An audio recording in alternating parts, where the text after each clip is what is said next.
Thumbelina by Hans Christian Andersen. There was once a woman who wished for a very little child, but she did not know where she could procure one. So she went to an old witch and said, "I do so very much wish for a little child. Can you not tell me where I can get one?" "Oh, that can be easily managed," said the witch. "There you have a barleycorn. That is not the kind which grows in the countryman's field, and which chickens get to eat. Put that into a flower pot, and you shall see what you shall see." "Thank you," said the woman, and she gave the witch 12 shillings, for that was what it cost. And then she went home and planted the barleycorn, and immediately there grew up a handsome flower, which looked like a tulip, but the leaves were tightly closed, as though it were still a bud. "That is a beautiful flower," said the woman, and she kissed its yellow and red leaves. But just as she kissed it, the flower opened with a pop. It was a real tulip, as one could now see, but in the middle of the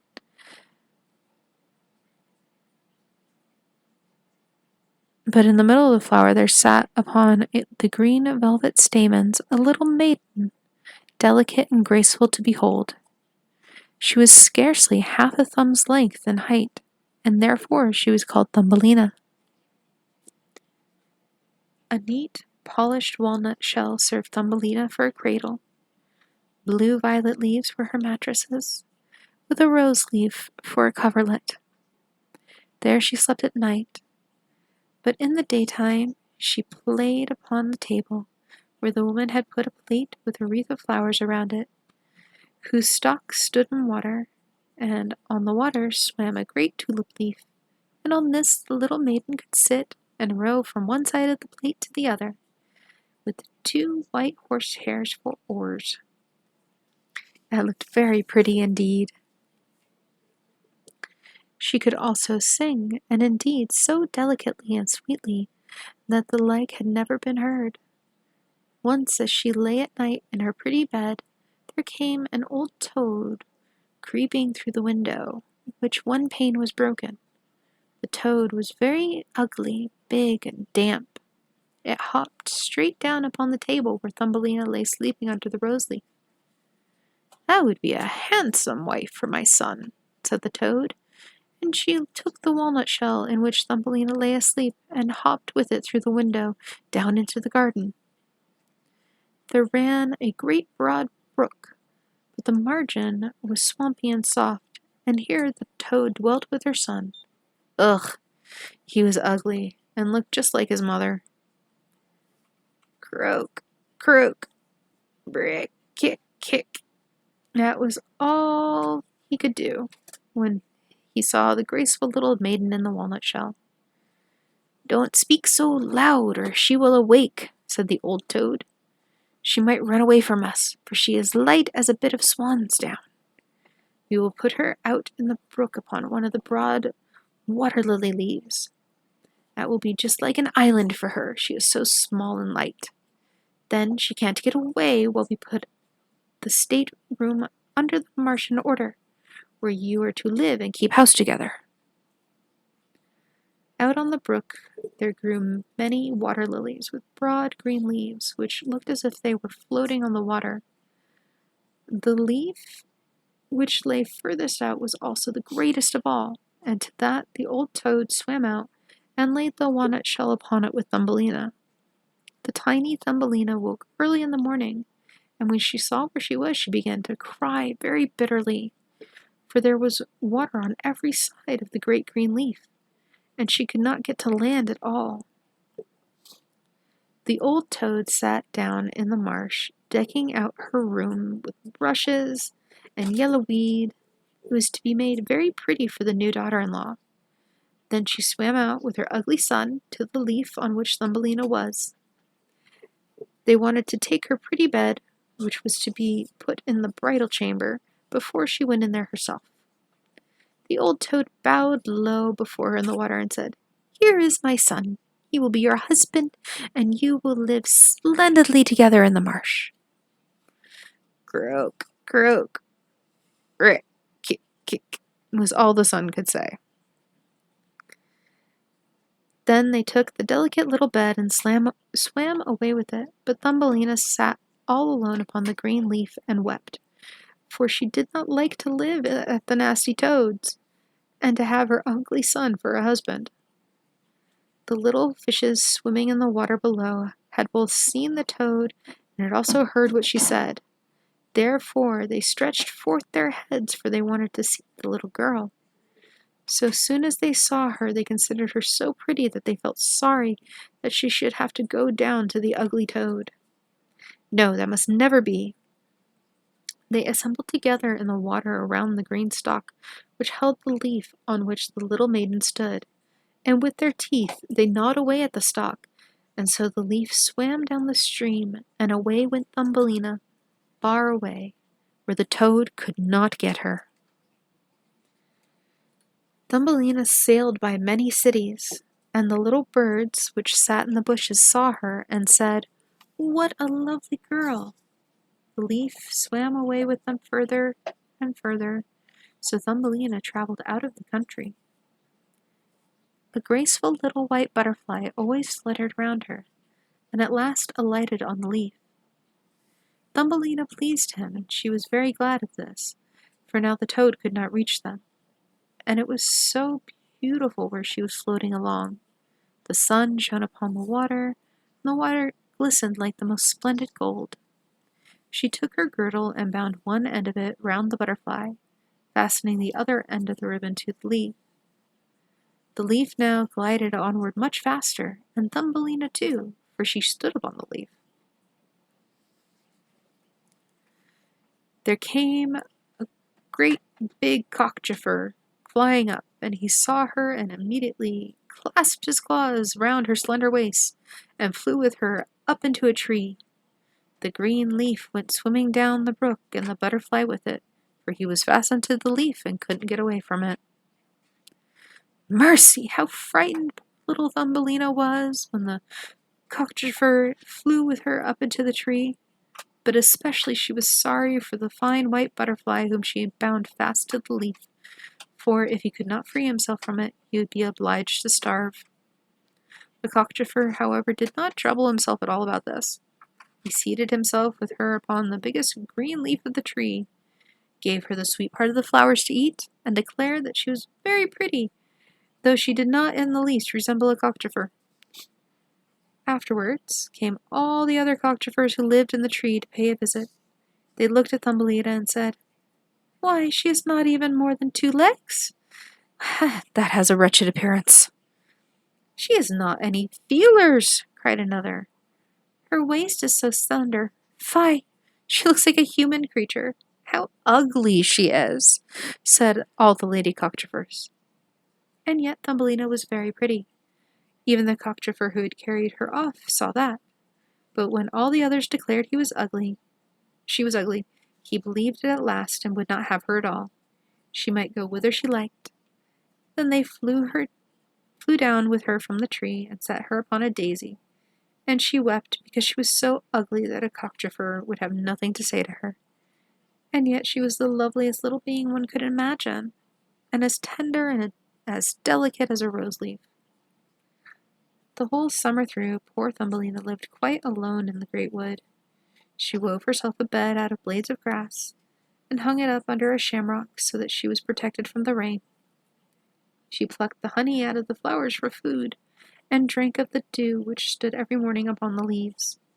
The summer and autumn passed away, but now came winter, the cold, long winter.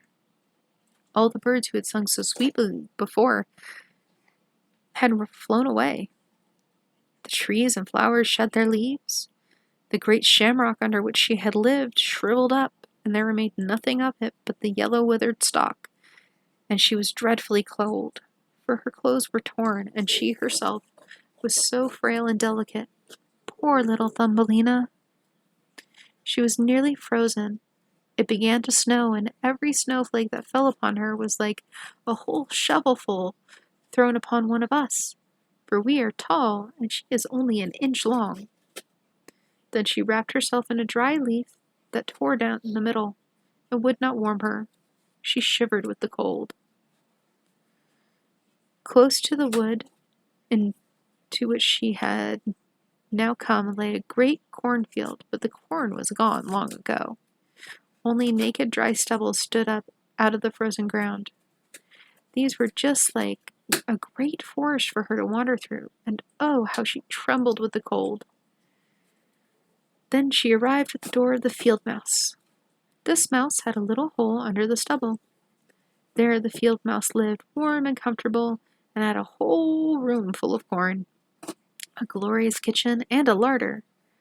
Poor Thumbelina stood at the door, just like a poor beggar girl, and begged for a little bit of barley corn, for she had not had the smallest morsel to eat for at least 2 days. "You poor little creature," said the field mouse, for after all she was a good old field mouse. "Come into my warm room and dine with me." As she was pleased with Thumbelina, she said, "If you like, you may stay with me through the winter, but you must keep my room clean and neat, and tell me little stories, for I am very fond of those." And Thumbelina did as the kind old field mouse bade her, and had a very good time of it. "Now we shall have a visitor," said the field mouse. "My neighbor is in the habit of visiting me once a week. He's even better off than I am. He has great rooms and a beautiful black velvety fur. If you could only get him for your husband, you'd be well provided for. You must tell him the prettiest stories you know." But Thumbelina didn't care about this. She thought nothing of the neighbor, for he was a mole. He came and paid his visits in his black velvet coat. The field mouse told about how rich and learned he was, and how his home was more than 20 times larger than hers, and he had learning, but that he did not like the sun and beautiful flowers, for he had never seen them. Thumbelina had to sing, and she sang "Cockchafer, fly away," and "When the parson goes afield," and then the mole fell in love with her because of her delicious voice, but he said nothing, for he was a sedate man. A short time before, he had dug a long passage through the earth from his own house to theirs, and Thumbelina and the field mouse obtained leave to walk in this passage as much as they wished, but he begged them not to be afraid of the dead bird which was lying in the passage. It was an entire bird with wings and beak. It certainly must have died only a short time before, and was now just buried where the mole had made his passage. The mole took a bit of decayed wood in his mouth, and it glimmered like fire in the dark. And then he came back first and lighted their way through the long dark passage. When they came where the dead bird lay, the mole thrust up his broad nose against the ceiling so that a great hole was made, through which daylight could shine down. In the middle of the floor lay a dead swallow, his beautiful wings pressed close against his sides, his head and feet drawn back under his feathers. The poor bird had certainly died of cold. Thumbelina was very sorry for this. She was fond of all the little birds who had sung and twittered so prettily for her through the summer. But the mole gave him a push with his crooked leg and said, "Now he doesn't pipe any more. It must be miserable to be born a little bird. I am grateful that none of my children can be that. Such a bird has nothing but his tweet, and has to starve in the winter." "Yes, you might well say that as a clever man," observed the field mouse. "Of what use is all of this tweet to a bird when winter comes? He must starve and freeze. But they say that's very aristocratic." Thumbelina said nothing, but when the 2 others turned their backs on the bird, she bent down and put the feathers aside which covered his head, and kissed him upon his closed eyes. Perhaps it was he who sang so prettily before me in the summer, she thought. How much pleasure he gave me, the dear beautiful bird. The mole now closed up the hole through which the daylight shone, and accompanied the ladies home. But at night Thumbelina could not sleep at all, so she got out of bed and wove a large beautiful carpet of hay, and carried it and spread it over the dead bird, and laid thin stamens of flowers, soft as cotton, and which she had found in the field mouse's room, at the bird's side, so he might lie soft in the ground. "Farewell, you pretty little bird," she said. "Farewell, and thanks to you for your beautiful song in the summer. when all the trees were green and the sun shone down warmly upon us. And then she laid the bird's head upon her heart. But the bird was not dead, he was only lying there torpid with cold, and now he had been warmed and came to life again. In autumn, all the swallows fly away to warm countries, but if one happens to be belated, it becomes so cold that it falls down as if dead, and lies where it fell, and then the cold snow covers it. Thumbelina fairly trembled. She was so startled, for the bird was large, very large compared with her, who was only an inch in height. But she took courage and laid the cotton closer round the poor bird, and brought a leaf that she had used as her own coverlet and laid it over the bird's head. The next night she crept out to him again, and now he was alive, but quite weak. He could only open his eyes for a moment and look at Thumbelina, who stood before him with a bit of decayed wood in her hand, for she had not a lantern. "I thank you, pretty little child," said the sick swallow. "I have been famously warmed. Soon I shall get my strength back again, and I shall be able to fly about in the warm sunshine." "Oh, it is so cold without. It snows and freezes. Stay in your warm bed, and I will nurse you." Then she brought the swallow water in the petal of a flower, and the swallow drank, and told her how he had torn one of his wings in a thorn bush, and thus had not been able to fly as fast as the other swallows, which had sped away, far away to the warm countries. So at last he had fallen to the ground, but he could not remember anything more, and did not know at all how he had come to where she had found him. The whole winter the swallow remained there, and Thumbelina nursed and tended him heartily. Neither the field mouse nor the mole heard anything about it, for they did not like the poor swallow.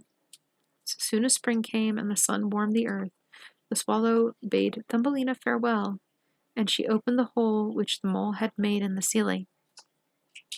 The sun shone upon them gloriously, and the swallow asked Thumbelina if Thumbelina would go with him. She could sit upon his back, and they would fly away far into the green wood. But Thumbelina knew that the old field mouse would grieve if she left her. "No, I cannot," said Thumbelina. "Farewell, farewell, you good pretty girl," said the swallow, and he flew out into the sunshine. Thumbelina looked after him, and tears came into her eyes, for she was heartily and sincerely fond of that poor swallow. "Tweet, tweet," sang the bird, and flew into the green forest. Thumbelina felt very sad. She did not get permission to go out into the warm sunshine. The corn which was sown in the field over the house of the field mouse grew high in the air. It was quite a thick wood for the poor girl, who was only an inch in height. "You are betrothed now, Thumbelina," said the field mouse. "My neighbor has proposed for you. What a great fortune for a poor child like you! Now you must work on your outfit, woolen and linen clothes both, for you must lack nothing when you have become the mole's wife." Thumbelina had to turn the spindle, and the mole hired 4 spiders to weave for her day and night. Every evening the mole paid her a visit, and he was always saying that when summer should draw to a close, the sun would not shine nearly so hot, for that now it burned the earth almost as hard as stone. Yet when the summer should have gone, then he would keep his wedding day with Thumbelina. But she was not glad at all, for she did not like the tiresome mole. Every morning when the sun rose, and every evening when it went down, she crept out at the door, and when the wind blew the corn ears apart, so that she could see the blue sky, she thought of how bright and beautiful it was out here, and wished heartily to see her dear swallow again. But the swallow did not come back. He had doubtless flown far away in the fair green forest. When autumn came on, Thumbelina had all her outfit ready. "In 4 weeks you shall celebrate your wedding," said the field mouse to her.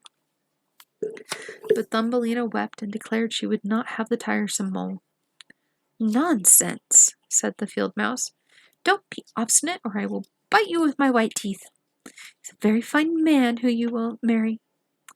The queen herself has not such a fine black velvet fur, and his kitchen and cellar are full. Be thankful for your good fortune." Now the wedding was to be held. The mole had already come to fetch Thumbelina, and she was to live with him deep under the earth and never come out into the warm sunshine, for that he did not like. Poor little thing was very sorrowful. She was now to say farewell to the glorious sun, which, after all, she had been allowed by the field mouse to see from the threshold of the door. "Farewell, thou bright sun," she said, and stretched out her arms towards it, and walked a little way forward from the house of the field mouse, in the fields. "Farewell," she repeated, twining her arms round a little red flower which still bloomed there. "Greet the little swallow from me, if you see her again." "Tweet, tweet!" a voice suddenly sounded over her head.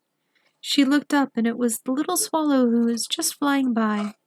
When he saw Thumbelina, he was very glad, and Thumbelina told him how loath she was to have the ugly mole for a husband, and that she was to live deep under the earth where the sun never shone. She could not refrain from weeping. "The cold winter is coming now," said the swallow. "I am going far away to the warm countries. Will you come with me?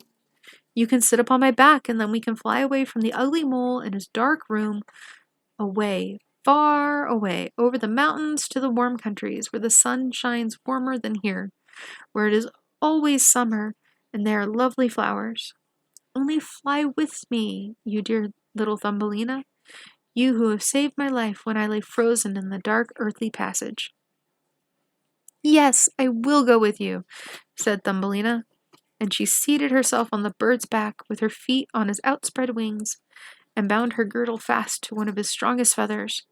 And then the swallow flew up into the air, over the forest and over sea, high up over the great mountains where the snow always lies, and Thumbelina felt cold in the bleak air, but she then hid under the bird's warm feathers, and only put out her little head to admire all the beauties beneath her. At last they came to the warm countries. There the sun shone far brighter than here. The sky seemed twice as high. In ditches and on hedges grew the most beautiful blue and green grapes. Lemons and oranges hung in the woods. The air was fragrant with myrtles and balsams, and on the road the loveliest children ran about playing with the gay butterflies. But the swallow flew still further, and it became more and more beautiful. Under the glorious green trees, by the blue lakes, stood a palace of dazzling white marble, and from the olden times. Vines clustered around the lofty pillars.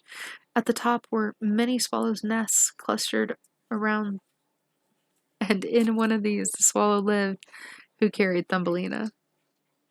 "That is my house," said the swallow, "but it is not right that you should live there. It is not yet properly arranged by a great deal, and you would not be content with it. Select for yourself one of the great flowers which grow down yonder, then I will put you into it, and you shall have everything as nice as you can wish." "That is capital," cried she, and clapped her little hands. A great marble pillar lay there, which had fallen to the ground and had been broken into 3 pieces, but between these pieces grew the most beautiful great white flowers. The swallow flew down with Thumbelina and set her upon one of the broad leaves. But what was the little maiden's surprise?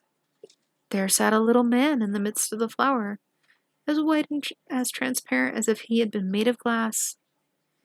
He wore the neatest of gold crowns on his head, and the brightest wings on his shoulders. He himself was no bigger than Thumbelina. He was the angel of the flower. In each of the flowers dwelt such a little man or woman, but this was the king over them all. "Heavens, how beautiful he is," whispered Thumbelina to the swallow. The little prince was very much frightened at the swallow, for it was quite a gigantic bird to him, who was so small. But when he saw Thumbelina, he became very glad. She was the prettiest little maiden he had ever seen. Therefore he took off his golden crown and put it upon her, asked her name and if she would be his wife, and then she should be queen of all the flowers. Now this was truly a different kind of man to the son of the toad, and the mole of the black velvet fur.